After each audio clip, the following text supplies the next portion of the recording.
We are joined once again by Mayor Tom Arceneaux here to give us an update on many things happening in our city. Mayor, always a pleasure having you. Good morning to you. Good morning.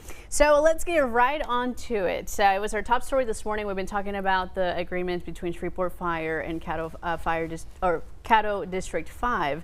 We're looking to end that agreement. What are your thoughts on that? Well, it appears to me that it is time to change the agreement.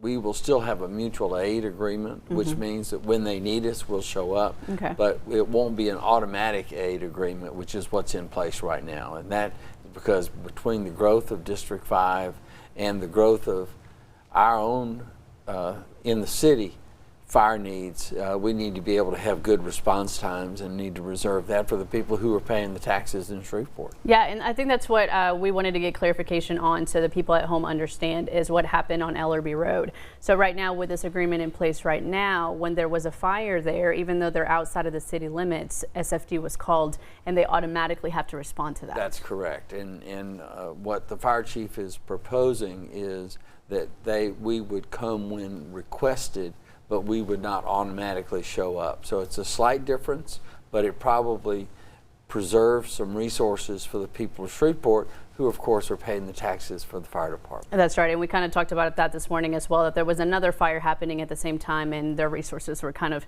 stretched to the max there. They had to take a little bit longer to get to that fire. So yeah, anytime we have a major fire, you're gonna have units from more than one fire station. Yeah. And that when it happens within the city, we understand that when it happens outside the city, there is a concern that we are providing services to people outside the city while leaving people inside the city without as much effective service. That's right. So moving forward, where does this go now? Is Chief Clarence Reese, he's going to talk to the council. How do we move forward?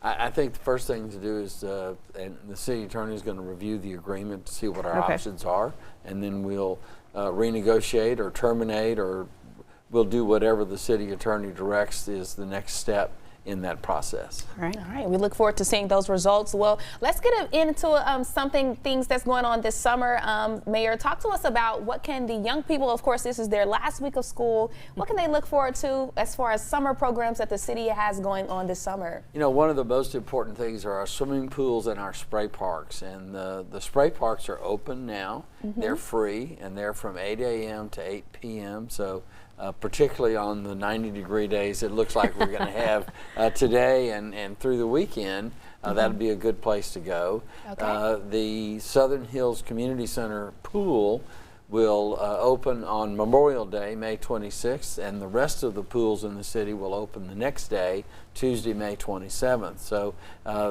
at Southern Hills, because there's a slide and some other facilities, that admission price is $3.50. The admission price to the other pools is $2.50, and so we have 5 pools that'll be open this summer. So I'm very excited about that. It's a good place to be, and there are camps in most of our rec centers. There are about 1,000 spaces for children. So check with your local rec center if you have a child that would like to do it. It's an all-day camp. It's really a very, very good deal. Yes, Southern Hills was a hot spot when I was growing up, so I know the kids are going to have a good time over there when that opens up. Now, guys, it's time for us to get down to our question of the day to see what you would like the mayor to talk about. Looks like you guys chose Bill on Squatters Issues.